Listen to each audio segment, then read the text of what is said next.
Vamos a abrir nuestras Biblias, por favor, en Mateo capítulo 5, versículos 17 al 48. Mateo capítulo 5, versículos 17 al 48. Vamos a ir por parte, porque si leo todo ese pasaje se nos ahogan. Es como si al bebé cuando le estamos dando la compota, ¿verdad? Y de repente le agarras un cucharón y de momento no puede, ¿verdad? O una de dos cosas, o se ahoga o se... así. Y entonces vamos a ir poco a poco, pero el Señor tiene palabra para hoy. Y yo mientras estaba delante del Señor, pues fui muy desafiado en esta mañana. Mientras yo estaba delante del Señor repasando las notas y demás. Y vamos a comenzar diciendo que esto que vamos a cubrir en el día de hoy tiene que ver con la ley. Y tenemos que considerar a quién Jesús se está dirigiendo. Jesús se está dirigiendo a sus discípulos, pero Jesús también se está dirigiendo a los escribas y fariseos que estaban escuchando a Jesús en el Sermón del Monte. El Sermón del Monte nosotros pensamos que es solamente la bienaventuranza. El Sermón del Monte consta de muchos capítulos que vamos a estar sumergiéndonos en ellos en las próximas semanas y demás. Pero hablábamos la semana pasada acerca de la luz del mundo, la sal de la tierra, y Jesús comienza en el versículo 17 diciendo: no penséis que he venido a abrogar la ley o los profetas. No he venido para abrogar, sino para cumplir. Porque de cierto os digo que hasta que pasen el cielo y la tierra, ni una jota ni una tilde pasará de la ley hasta que todo se haya cumplido. De manera que cualquiera que quebrante uno de estos mandamientos muy pequeños y así enseña a los hombres, muy pequeño será llamado en el reino de los cielos. Mas cualquiera que los haga y los enseñe, este será llamado grande en el reino de los cielos. ¿Quién va a ser llamado grande? Aquel que haga los mandamientos y los enseñe. Porque os digo que si vuestra justicia no fuere mayor que la de los escribas y fariseos, no entraréis en el reino de los cielos. Y vamos a considerar aquí la ley. La ley, ¿qué son la ley? Es un conjunto de órdenes que sencillamente no se discuten, no se entra en un diálogo, sencillamente se obedecen, porque Dios fue quien la instituyó. Indica la conducta esperada. Pero aquí Jesús, y hago hincapié en una frase que acabo de leer, dice que quebrante uno de estos mandamientos muy pequeños. Meditemos sobre esto. Uno de estos mandamientos muy pequeños. Y luego termina este párrafo en el verso 20, dice que si vuestra justicia no fuese mayor que la de los escribas y fariseos, no entraréis en el reino de los cielos. Qué interesante está eso, ¿verdad? Aquí estamos hablando de un juicio de valor, estamos poniendo una balanza. Y cuando pensamos en la ley, piensas en ese péndulo, en ese peso y contrapeso, ¿verdad? Como en la corte, ¿verdad que sí? Queremos considerar qué es lo que está diciendo este texto. Léanlo conmigo, por favor. Primero, Jesús está hablando y dice que no vino a abrogar la ley. ¿Qué significa eso? Que Él no vino a destruirla, Él no vino a anularla, Él no vino a cancelarla. Entonces, ¿qué fue lo que vino a hacer Jesús? Él vino a cumplirla. Y eso tiene unas implicaciones. El venir a cumplir la ley tiene unas implicaciones. La primera es, si Él vino a cumplir la ley, y si leemos en el libro de los Salmos que la ley de Jehová es perfecta, que convierte al alma, la primera implicación es una obediencia perfecta. La segunda implicación es que si la ley de Jehová es perfecta, aquel que es perfecto la puede cumplir, y ninguno de nosotros estamos calificados para cumplir la ley a cabalidad por nuestro propio esfuerzo. Por lo tanto, aquel que cumple la ley, que vino a cumplirla perfectamente en su obediencia perfecta, también él expandió la implicación de la ley más allá de lo que estaba escrito. Por eso es que vuelvo y reitero, cuando hablaba, se refería a estos mandamientos muy pequeños, muy pequeños. ¿Por qué? Porque Jesús, siendo Dios en forma humana, fue el único que pudo venir y cumplir la ley a cabalidad. Y la otra cosa es, la tercera implicación que tiene esto es, el decir que Jesús vino a cumplirla, es que Jesús está poniendo una división entre lo que son aquellas leyes ceremoniales y rituales que los escribas y fariseos habían añadido a la ley de Jehová, y Jesús estaba anulando, estaba poniendo fin a esas leyes rituales y ceremoniales. ¿Y qué está diciendo? Él está dándole preeminencia a la ley, la permanencia, debería decir, a la ley moral y ética del Antiguo Testamento, porque esa fue la ley que consta en los 10 mandamientos. ¿Me doy a entender hasta aquí? Muy bien, qué bueno. Luego, así que no vino a abrogarla, vino a cumplirla. Y las implicaciones que hemos dicho. Lo próximo que Jesús dice es acerca de esa permanencia de la ley moral y ética: ni una jota ni una tilde pasará de la ley hasta que todo se haya cumplido. Una jota es la letra más pequeña del alfabeto hebreo y griego, y por extensión del alfabeto latino, y por extensión del alfabeto boricua, castellano, español, y venezolano y dominicano, y de todas las naciones habla hispana. Y la tilde es la marca pequeña en algunas letras, como la tilde del acento, la tilde de la T, el punto, la I. Fíjense que son la J una letra pequeña, la tilde una marca pequeña, y está diciendo que por más minucioso, por más pequeño que parezca, dice que ni una J ni una tilde pasará de esta ley. Hasta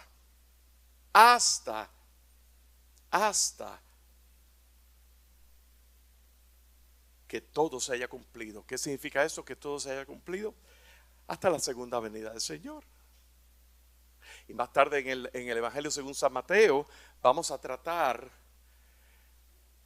ya cuando entremos en lo que es la segunda venida, los finales de los tiempos, Mateo 24, pero estamos en capítulo 5 todavía, nos faltan 19 capítulos todavía para llegar ahí. ¿Qué es lo que Jesús está tratando aquí? Jesús va a lo profundo del origen de la ley. Jesús va al origen de los males. Cuando vemos en Santiago capítulo 4, ¿de dónde salen las guerras? De vuestras concupiscencias que combaten dentro de ustedes. Habla de la amistad con el mundo, que es enemistad contra Dios. Habla de la codicia para envidia. Da a entender, no dice la palabra hedonismo como tal, pero da a entender de la búsqueda de tus propios deleites, del corazón engañoso y perverso, Jeremías capítulo 17, verso 9, del pecado que está en nosotros, Romanos capítulo 6. Jesús va a la médula del asunto. Jesús va a lo profundo del corazón de la condición del hombre, que en su condición pecadora está separado de Dios. Y que Dios le dio la ley a Moisés como unos estatutos para que se rigieran por ellos, pero como es un Dios perfecto y esos estatutos son tan perfectos, el hombre no le ha sido nunca posible seguirlo a cabalidad por su propia cuenta. Entonces Jesús, en su venida, Él vino y cumplió la ley. Y esa es la tesis de este mensaje. Jesús es el único que pudo cumplir la ley a cabalidad sin conocer pecado. Él se hizo pecado. Y tú y yo, en Cristo Jesús, mediante el creerle a Él, mediante poner tu fe salvadora en la persona de Cristo Jesús, en su obra redentora en la cruz del Calvario, en su muerte, su resurrección, su ascensión. Tú pones tu fe que lo que hizo Jesús en la cruz del Calvario es suficiente para salvarte y que solamente son los méritos de ese sacrificio una vez hecho y para siempre, que tú puedes hallar relación personal con Dios, que tú puedes entrar en esa comunión íntima con Dios, que tú puedes ser salvo y hallar la vida eterna de ahora en adelante, y que tú puedes entonces contemplar la hermosura de su santidad, así como cantábamos esta mañana. Y por lo tanto, eso te da libertad. Las cadenas de la muerte vencieron en la cruz. Compró mi redención y hay libertad. Eso es la realidad en base a eso. Pero aquí hay varias cosas que queremos considerar antes de entrar en todas las implicaciones y las aplicaciones que Jesús trae. Vamos al verso 19. De manera que cualquiera que quebrante uno de estos mandamientos muy pequeños y así enseñas a los hombres, muy pequeño será llamado en el reino de los cielos. Mas cualquiera que los haga y los enseñe, este será llamado grande en el reino de los cielos. Y hay dos principios que son en el orden en que Jesús modeló el ejemplo. Primero, la acción, y segundo, el enseñar. La acción de que de hacer, de cumplir, de caminar. Fíjense lo que dice: el que quebranta, la acción de quebrantar la ley, y luego enseñar, y así enseña con su ejemplo, o enseña que es ok, una carita al aire. Dice, será llamado pequeño en el reino de los cielos. Ahora, acción, el que haga esto, el que los haga y luego los enseñe, será llamado grande en el reino de los cielos. El modelo de Cristo, Jesús dio ejemplo de practicar. ¿Cómo? Obediencia plena, perfecta. Obediencia. Padre, en Getsemaní, Padre, si es posible, pase de mí esta copa, pero no se haga mi voluntad, sino tu voluntad. Pero aún más allá de ese ejemplo, aún antes de ese ejemplo, cuando Jesús era niño, recuerda que Jesús desapareció de sus padres, lo encontraron en el templo, y Jesús, cuando lo encontraron a cabo de varios días, lo encontraron en el templo, que él estaba hablando con denuedo y como que una persona que tuviera seguridad o sabiduría, ¿verdad? Delante de las personas que estaban ahí en el templo, las autoridades y demás. Y Jesús, él pudo haber dicho, papá y mamá, mira, yo estoy aquí, en los negocios de mi padre, me es necesario estar. Y yo por eso me voy a quedar aquí, porque después de todo yo estoy en los negocios de mi padre. Y además tú no eres mi papá, José, ¿verdad? Yo estoy extrapolando aquí un poco. Pero Jesús, si él dijo, en los negocios de mi padre es necesario estar, y él se fue con sus padres en sometimiento. Su hora no le había llegado. Cuando Jesús hablaba con los fariseos y con las personas religiosas y las autoridades, hablaba que yo he venido a hacer la voluntad de mi Padre. Así que él dio ejemplo de practicar. Y él lo hizo antes de enseñar. El tema es que nosotros no podemos dar lo que no tenemos. ¿Saben una cosa? Muchas veces nos gusta dar disertaciones, cátedra y todas esas cosas. La pregunta es, ¿esa disertación y esa enseñanza cobra efectividad y cobra fuerza y credibilidad ministerial en cada uno de nosotros cuando realmente, primeramente, Dios ha puesto esa carga en nuestro corazón, y segundo, el ejemplo de Cristo, modelamos eso, estamos caminando la palabra. Eso es aquello que dice de ser hacedores de la palabra y no solamente oidores de la palabra. ¿Ve? Eso da una credibilidad, mis amados. Yo puedo estar hablando del reino de Dios, palabras muy bonitas y todo, aprendidas, puedo prepararme y todas esas cosas, pero si no estoy caminando la palabra en la piedad, ejercitándome la piedad, en todas esas cosas es como realmente 1 Corintios 13, si yo hablara en lenguas y todas estas cosas y no tengo amor, se llama como un címbalo que resuena, ¿verdad? Y una cosa al vacío. Pero Jesús no habló al vacío. Jesús, lo que él hablaba, él lo había caminado. Y eso es el milagro de su encarnación. Eso es el misterio de su encarnación. Gloria al Señor. Fíjense una cosa, verso 20, para entrar en el reino, ¿qué es necesario? Que la justicia de ustedes sea mayor que la justicia de los escribas y fariseos. Vamos a considerar eso. La justicia, vuestra justicia. O sea, después de haberles yo dicho esto, lo que yo les he dicho, y que lo vamos a examinar ahora en los próximos versículos, rápidamente, queda claro de que la ley es mucho más. El Dios perfecto, el Dios santo, el Dios sublime que le dio la ley a Moisés, que está escrito, es mucho más grande que lo que los escribas y fariseos están haciendo. ¿Saben una cosa? Jesús acusaba a los escribas y fariseos de sepulcro blanqueado, que ellos dicen y no hacen. Y aún les decía, cuando ustedes escuchen lo que ellos dicen, pero no hagan lo que ellos hacen, no sigan el ejemplo de ellos. O sea, Jesús fue como una amenaza a la autoridad, a las personas en autoridad en ese momento, a la popularidad, al populismo en ese momento, a las autoridades religiosas en ese momento. Jesús vino a ser un desafío muy grande.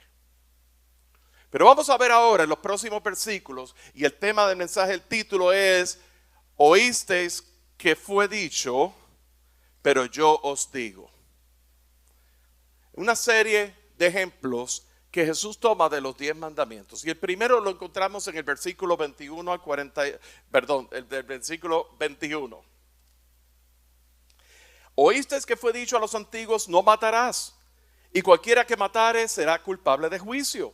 Pero yo os digo que cualquiera que se enoje contra su hermano será culpable de juicio, y cualquiera que diga necio a su hermano será culpable ante el concilio, y cualquiera que diga fatuo quedará expuesto al infierno de fuego. Por tanto, si traes tu ofrenda al altar y allí te acuerdas de que tu hermano tiene algo contra ti, deja allí tu ofrenda delante del altar y anda, reconcíliate primero con tu hermano y entonces ven y presenta tu ofrenda.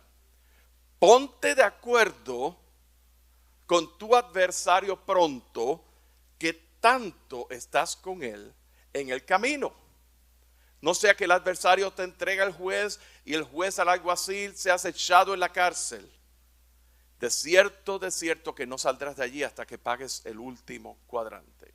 Fíjate una cosa, lo que queremos traer aquí es lo siguiente: la ley, según lo traían los escribas y fariseos era lo que estaba escrito, era limitado. Y Jesús básicamente lo que está diciendo es: ustedes van a ir por la ley, estas son las implicaciones de lo que quiere decir la ley. ¿Me doy a entender? Ustedes siguen la ley, yo no he venido a abrogarla, yo he venido a cumplirla. Y esto es lo que implica cumplir la ley. Implica que lo que tú caminas es un efecto del corazón, de lo que está en tu corazón, de la disposición de tu corazón. Entonces, eso básicamente va en una antítesis, un antagonismo, pudiera decir, o pudiera sentirse como una cosa antagónica de lo que decían los fariseos y escribas. Estrictos y todas esas cosas, pero su vida no era un ejemplo. Yo quisiera que considerásemos esto en nuestras vidas. No desde el punto de vista legalista. Después vamos a tratar el plan redentor de Jesús y demás. Pero bien, lo primero que dice es: oíste que fue dicho, no matarás. Ese es el sexto mandamiento. ¿Y qué pasa cuando si matas? Serás culpable de juicio. Hasta ahí. Pero yo os digo que el enojo contra su hermano, ya serás culpable. Llamas necio a tu hermano, serás culpable. Llamas fatuo. Fatuo es una manera, como decir idiota, una cosa así, ¿ve? Perdonando la expresión, ¿verdad? Pero esa es la palabra, ¿verdad? Antes, dice las consecuencias: necio, culpable. Enojado contra tu hermano, culpable. Fatuo, el infierno. ¿Sabe por qué? Porque Jesús le da mucho valor a la palabra. La palabra crea vida o muerte. ¿Saben una cosa? Cuando la palabra que nosotros profesamos con nuestra boca es comparable al tubo de pasta de dientes. Tú sabes, la pasta de dientes, tú la aprietas el tubo de pasta de dientes, la pasta de dientes sale. Hay quienes les gusta apretarlo desde la boca del tubo y sale todo así como, ¿verdad? Pero hay gente que son más meticulosos y van desde abajo. Pero una vez sale por ese huequito la pasta de dientes, no vuelve atrás. No vuelve atrás. No hay manera de volverla atrás. Y así son las palabras que nosotros decimos. Yo puedo decir muchas cosas contra otra persona y puedo, sapos y culebras y todas esas cosas. Una vez sale, esa persona ha sido herida y va a tomar años en deshacer eso. Y aunque el perdón exista y aunque haya eso se va a quedar en el subconsciente, porque esa herida permanece. Esa herida cicatriza, pero permanece ahí. Cada vez que tú ves esa cicatriz, te vas a acordar. Así que eso es como matar. La palabra crea vida o crea muerte. Pues crea vida con tu palabra. Lo que tú le digas a tu hermano, lo que tú le digas a tu prójimo, aunque no crea en el Señor, aunque no sea creyente, lo que tú digas de tu boca, que cause vida. Porque cuando causa vida, entonces esa persona que no es creyente va a glorificar al Padre que está en los cielos. Va a abrir la puerta de ver una diferencia salvadora.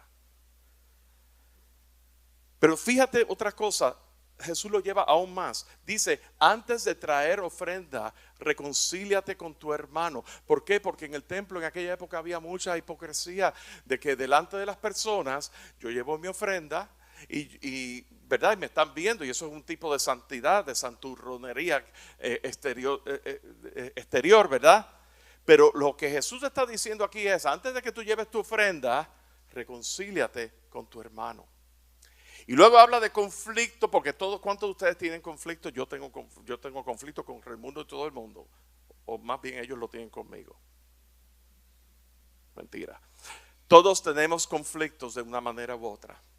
Y Jesús está poniendo aquí unas bases para cómo resolver conflicto entre hermanos. Dice: ponte de acuerdo con tu adversario. No es que le va a decir No es que le va a decir mi adversario, no es que me va a hacer una trampa en la oficina oval delante de una prensa para ponerme en una... Oh, yo estoy diciendo una cosa que... No me refiero a eso, ¿verdad?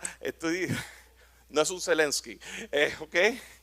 Estoy diciendo de que yo me pongo de acuerdo con mi adversario entre tanto que estás con él en el camino.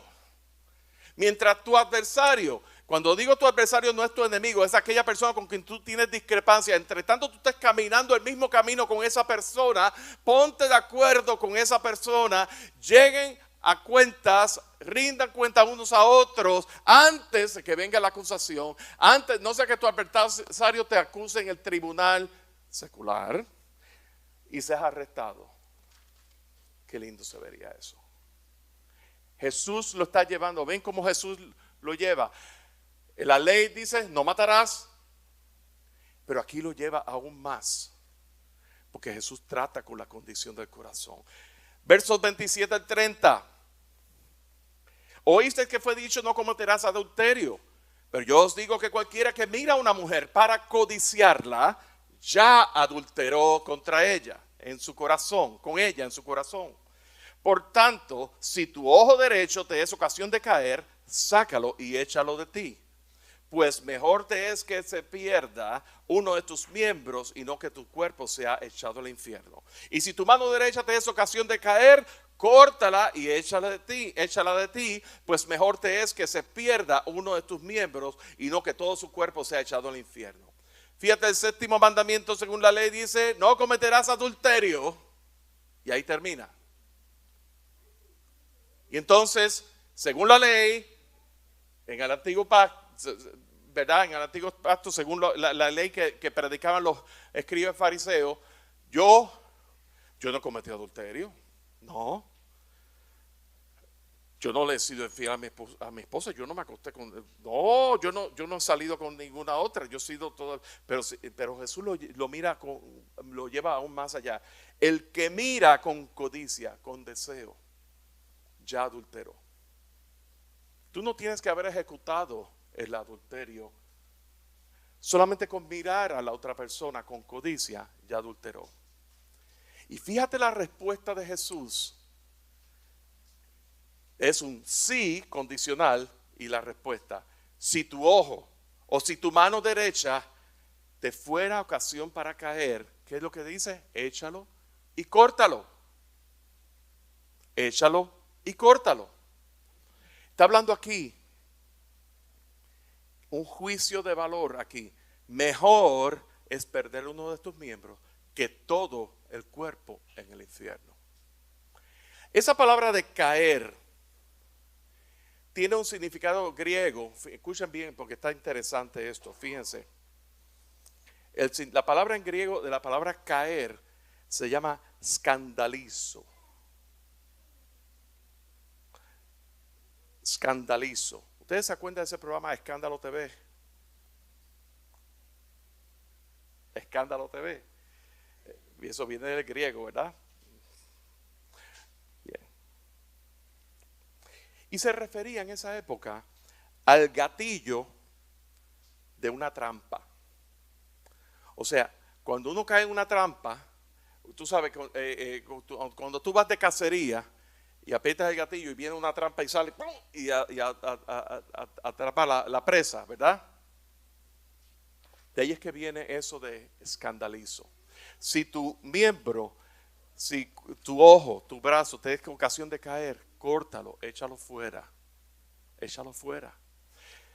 Hermanos, yo lo digo esto abiertamente. Hay una de las áreas que más, y vamos a tocar el tema, vamos a abundar un poco más sobre esto, pero una de las áreas que más el enemigo utiliza es el tema de el ojo. Que el ojo, lo que tú miras, la lámpara del cuerpo es el ojo. Y si tu ojo está lleno de luz, tu cuerpo se llena de luz. Pero si está en tinieblas, tu cuerpo está en tinieblas. Y una de las cosas que el enemigo utiliza es el tema del vicio de la pornografía. Yo les puedo decir una cosa. Esto es el nivel adictivo que esto tiene. Ya no es televisión, no. Incluso esta generación, la generación más joven que nosotros, ya no ve, ninguno de ellos ve televisión. Ven esto. Esto es lo más adictivo que hay. Incluso en el cerebro hay una glándula que segrega ese tipo de necesidad de adicción y de dependencia, y es la misma glándula, la misma que segrega cuando hay adicción a cualquier sustancia controlada, alcohol, nicotina, demás, la pantalla. La pantalla. La pantalla. Velemos esto. Velemos lo que estamos viendo. No solamente, no estoy hablando no estoy hablando del contenido explícitamente, estoy hablando solamente el hecho de la pantalla, ya eso es de por sí una adicción. Velemos, el enemigo está haciendo eso, está haciendo escante con eso, está dividiendo matrimonios. ¿Cuántos matrimonios están sentados en un sofá, él aquí y ella aquí, y no se hablan por horas, se enuncian monosílabos así, pero están así todo el tiempo? Este dedo está haciendo más ejercicio que cualquier otra parte del cuerpo, el dedo pulgar y demás. Mucho cuidado. Versos 31 al 32 próximo.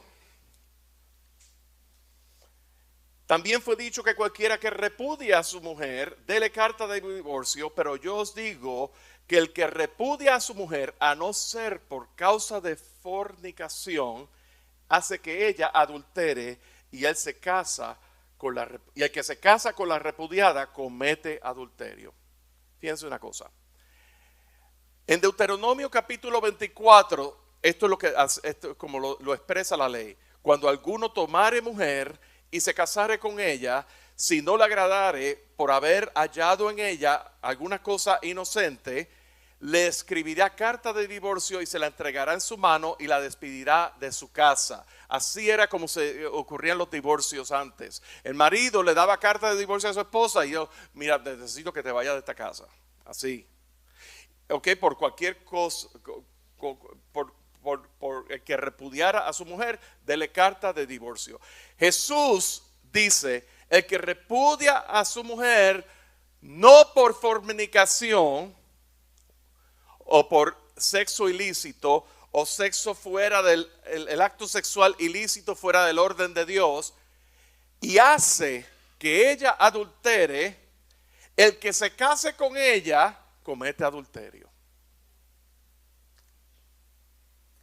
Mateo 19, vamos a verlo más adelante cuando nos toque el domingo, pero la única causal de divorcio es el adulterio. Esto es muy importante. Hay dos palabras aquí en este pasaje, ¿verdad?, que hemos visto.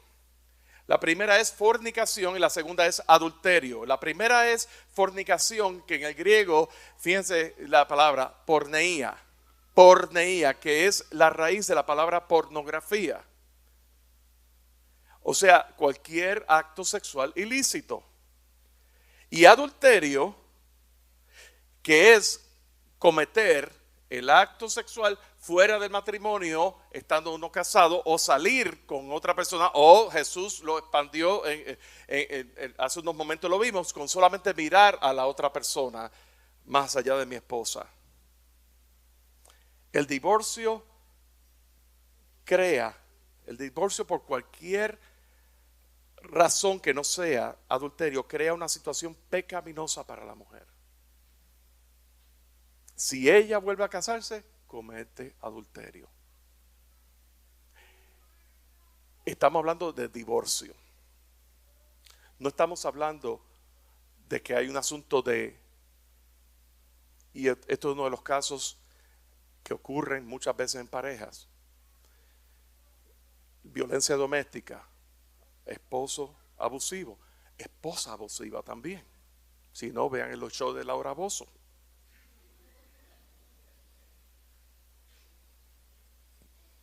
También.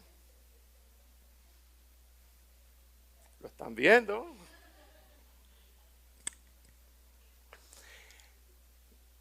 En casos de eso, eso es causal de divorcio. No. Una cosa es divorcio romper el pacto. Y otra cosa es separación por mutuo acuerdo, en lo que cada uno busca consejería profesional. Pero yo soy Latinoamérica, eso nadie se mete en mis asuntos. Pues mira, ¿tú sabes qué? Estás mal. Porque el matrimonio hay que trabajarlo, mi gente. El matrimonio, nadie se casa con un librito para cómo hacer las cosas. Nadie se casa con un librito cómo criar a los hijos. Hace falta ayuda. Y si el pastor no le provee la ayuda, búsquela profesionalmente. Y yo les puedo decir una cosa, personalmente hablando, yo he endosado a personas, yo he enviado a hermanos, a personas profesionales con una capacidad mucho más, una preparación mucho más profunda que la preparación pastoral. Y los pastores tenemos que reconocer nuestras limitaciones también, porque muchas veces los pastores se creen que se las saben todas. Y en las casas de muchos pastores, los matrimonios de ellos dejan mucho que decir. ¿Ve? Porque se supone que uno sea pastor en la casa primero y después. Pero eso es otro tema, ¿verdad? Del llamado al santo ministerio. Yo quiero decirles que cualquier cosa que esté provocando, cualquier cosa que esté provocando tensión en su matrimonio, que no sea fornicación, que no sea adulterio, trate con eso, busque ayuda. Yo les quiero animar. ¿Podemos considerar eso? Considera eso, considera ayuda que vaya en aras de sanidad, aras de tratar con el tema de la ira, aras con el tema del control, el control de la ira, de cómo tratar a la esposa, cómo la esposa debe respetar a su esposo. La esposa necesita sentirse amada, el marido necesita sentirse respetado. ¿Sabían eso? El marido la necesidad del hombre es sentirse respetado, que su esposa lo honra, pero la esposa necesita ser amada, porque esa es la mujer, esa es la perfecta cónyuge, hombre, mujer, es la perfecta provisión de Dios para tu vida. Es perfecta provisión porque viene de Dios. No es perfecta en su naturaleza, como yo tampoco lo soy, ¿verdad? Y estoy haciendo alusión a mi matrimonio. Ni ella, ni mi esposa es perfecta, ni yo, pero somos la perfecta provisión del uno para el otro, porque Dios, que es perfecto, nos las trajo. Y eso hay que respetarlo y hay que considerarlo. Y el salirse de ese plan de Dios es estar en desobediencia y tiene unas consecuencias muy grandes en nuestra relación con Dios, en nuestra credibilidad y demás. Consideremos eso, hermano. Me estoy deteniendo en ese tema porque aquí hay mucho matrimonio y mucho matrimonio joven, y realmente el Señor quiere fortalecer nuestras familias. Gloria al Señor. Verso 33. Además habéis oído que fue dicho a los antiguos: no perjurarás, sino cumplirás al Señor tus juramentos. Pero yo os digo: no juréis en ninguna manera, ni por el cielo, que es el trono de Dios, ni por la tierra, porque es el estrado de sus pies, ni por Jerusalén, porque es la ciudad del gran rey, ni por tu cabeza jurarás, porque no puedes hacer blanco o negro un solo cabello, sino que, pero sea vuestro hablar sí, sí, no, no, porque lo que es más de esto, de mal procede. ¿Qué es lo que ocurre aquí? ¿Por qué Jesús está diciendo esto? Recuérdate, ¿a quién Jesús le está hablando? Le está hablando a la multitud, le está hablando a sus discípulos, pero le está hablando ¿a quién? A los religiosos, legalistas, que están buscando la manera de cómo agarrar a Jesús fuera de base para arrestarlo o acusarlo. De eso es que se trata. Y fíjense una cosa, ¿cuál era la costumbre? Dice perfectamente, dice en Éxodo capítulo 20, no tomar el nombre de Jehová en vano. En Levítico 19 dice: los escribas y fariseos elaboraron un sistema del juramento que permitía engañar a los simples. ¿Cómo lo hacían? Bajo la premisa de que el juramento debería obedecerse solo si se incluía el nombre de Yahweh, el nombre de Jehová. De lo contrario, si se juraba por el cielo, por la tierra, por Jerusalén, no quedaba compromiso con el juramento. Es como una cosa bien pasivo-agresiva, bien sneaky, ¿verdad que sí? Bien escaramuzo, así, bien ¿cómo se dice sneaky? Tramposo, ¿verdad? Porque, no, espérate, yo hice el juramento, pero yo no lo hice por Yahweh. Yo lo hice por el cielo, por Jerusalén, ¿verdad? Y Jesús dice, ni por el cielo, ni por la tierra, ni por Jerusalén, ni por tu cabeza. Sino que tu sí sea tu sí y tu no sea tu no. Jesús está llamando a la integridad del individuo. Consideremos eso. Consideremos nosotros en nuestro andar.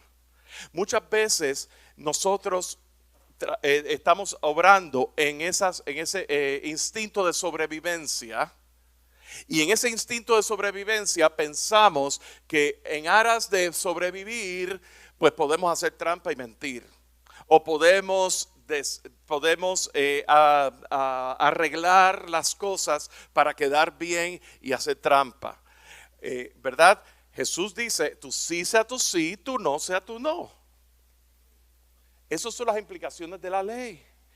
Luego en el versículo 38 dice, oíste que fue dicho,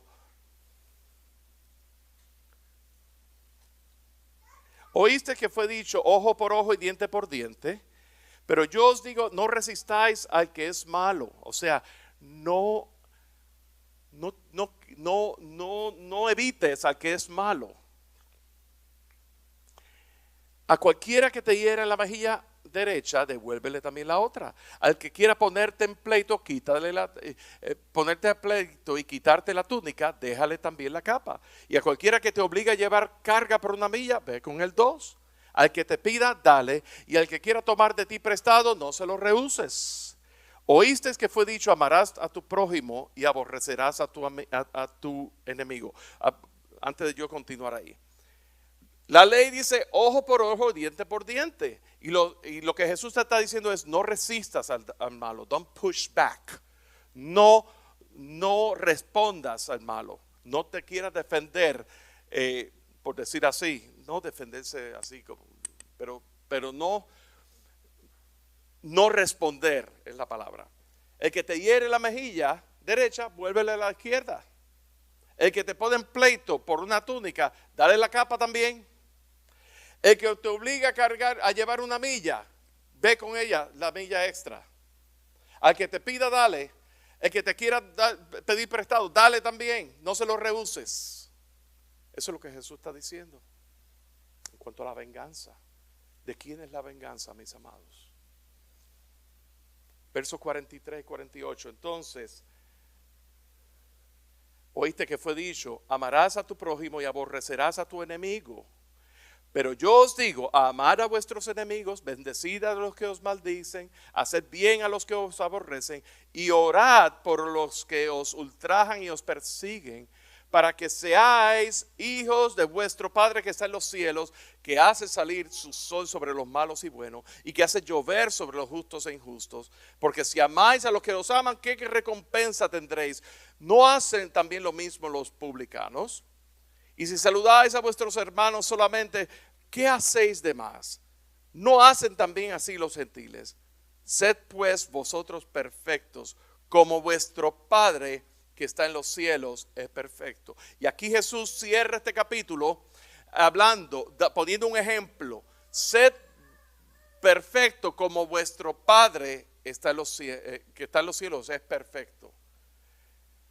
La ley dice amarás a tu prójimo y aborrecerás a tu enemigo, pero Jesús nos dice amad a vuestros enemigos, bendecid a los que os maldicen.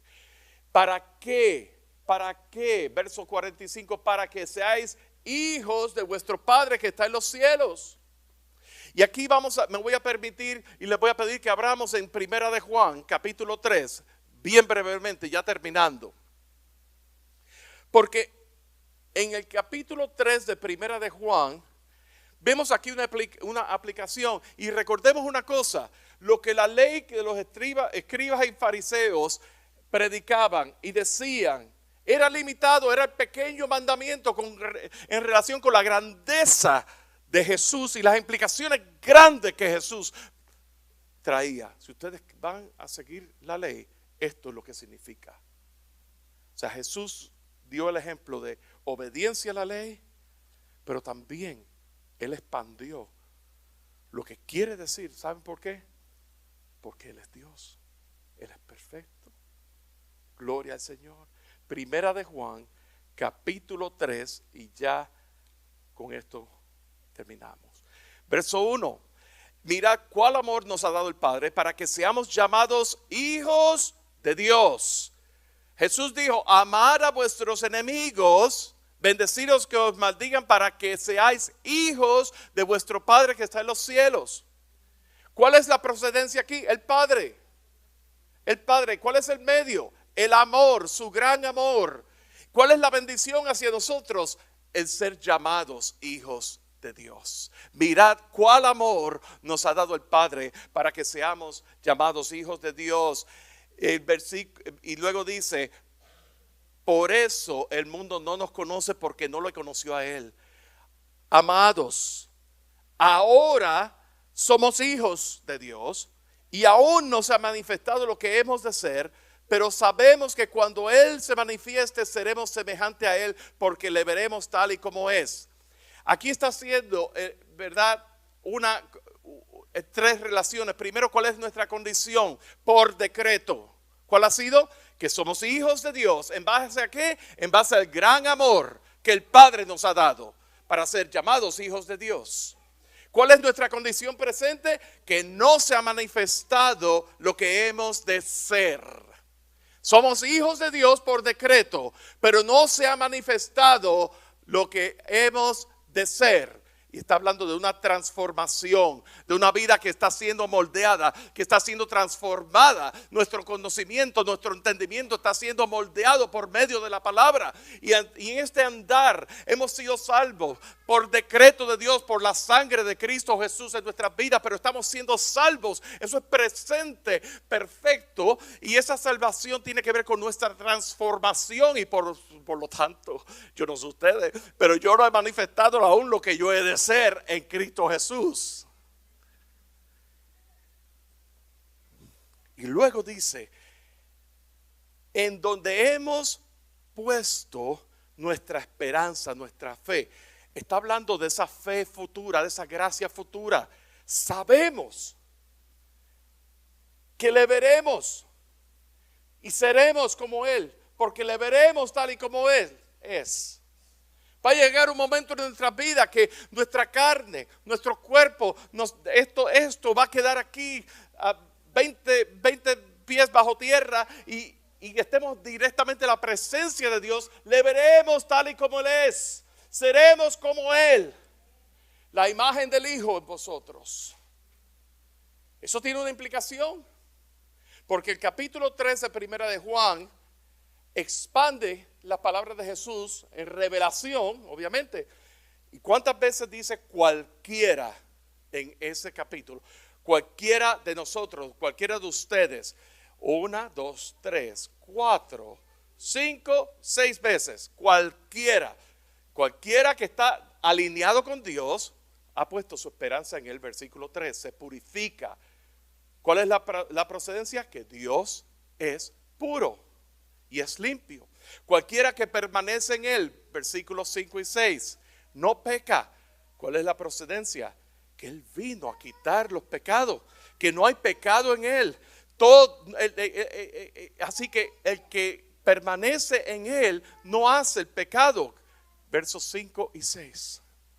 Todo el que es nacido de Dios, recuerda las palabras que Jesús le dijo a Nicodemos, el que quiera ver el reino de Dios tiene que nacer de nuevo, del agua y del espíritu, ¿verdad que sí?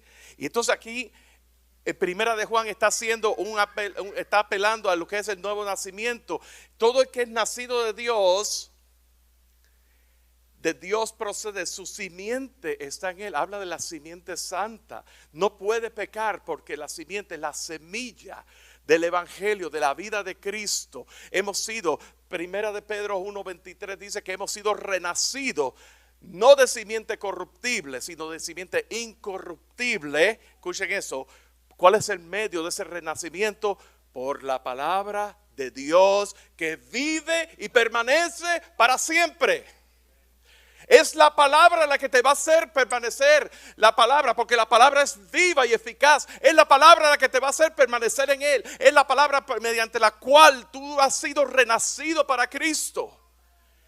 Y que ha causado en nosotros el nuevo nacimiento. En respuesta a la palabra del glorioso evangelio de Cristo. Bendito el Señor. Pero también este capítulo habla de cualquiera que hace pecado. Versículos 4 y versículo 8. Dice que traspasa la ley porque el pecado es la transgresión de la ley.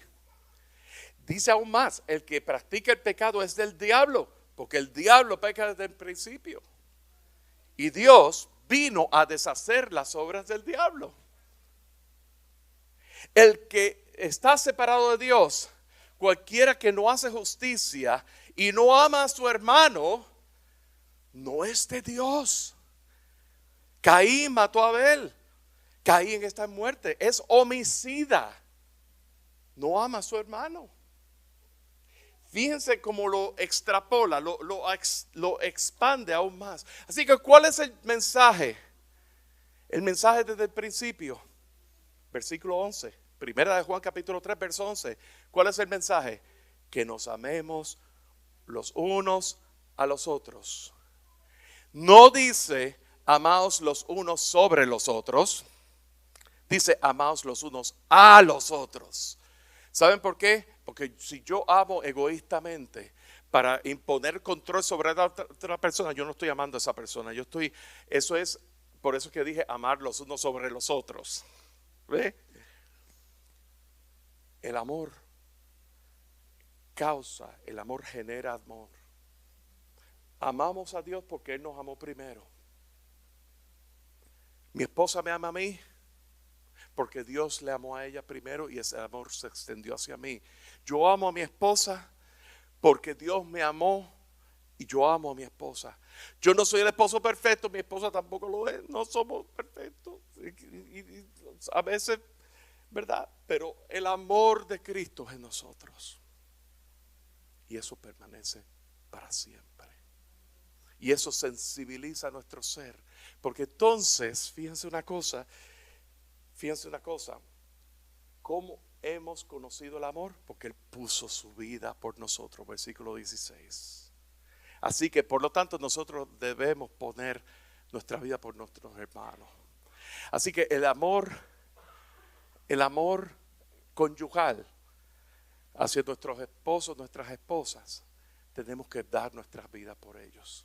Porque dije que es la provisión perfecta de Dios a nuestras vidas.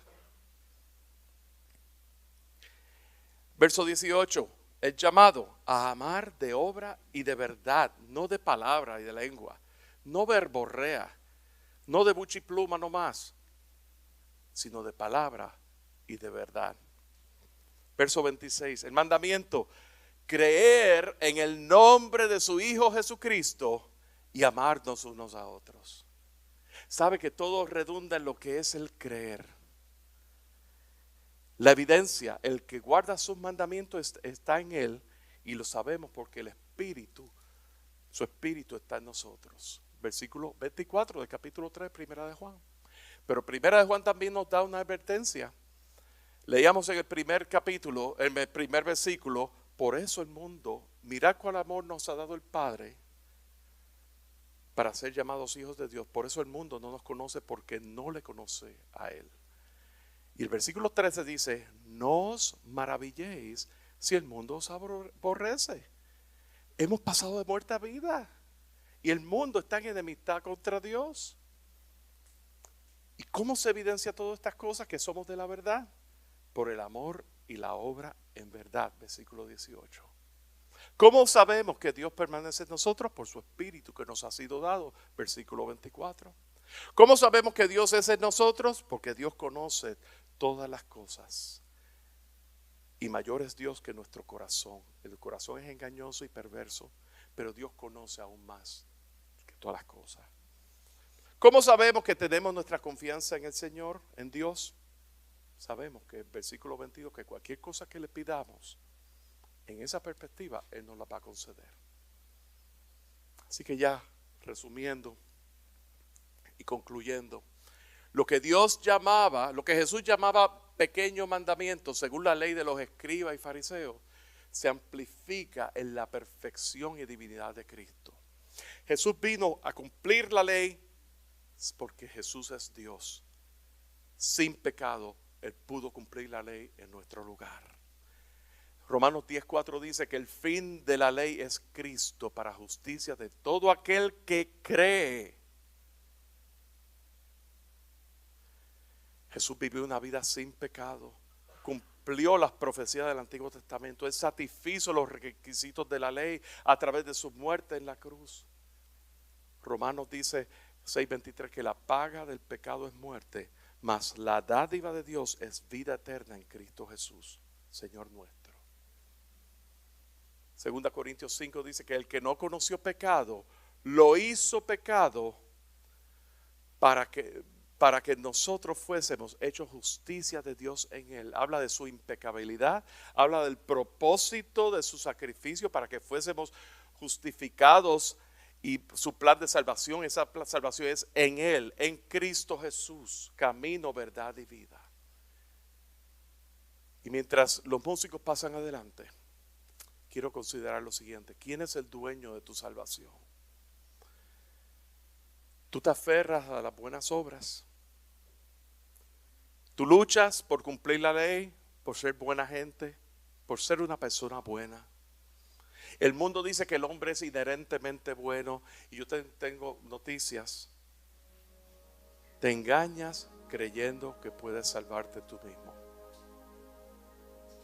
Te engañas. Porque la palabra dice que no hay ni uno solo bueno, solamente Dios. Así que el dueño de tu salvación, tú eres el dueño de tu salvación, trátalo. Y ya tú sabes todas las implicaciones, todo lo que implica la ley, seguir la ley, o Cristo. Y en Cristo cumplió perfectamente la ley, pagó el precio total en la cruz y te ofrece su justicia por fe. Así que la elección aquí, la decisión es clara. ¿Vas a seguir confiando en tu falsa justicia o te vas a rendir al único que puede salvarte? Suelta las riendas de tu vida y entrégaselas a Cristo. Jesús dijo: venid a mí todos los que estáis trabajados y cansados, y yo los haré descansar. Recibe la verdadera justicia de Dios. Recibe el descanso en Cristo Jesús. Recibe la paz de Cristo Jesús. Solamente Cristo la puede dar.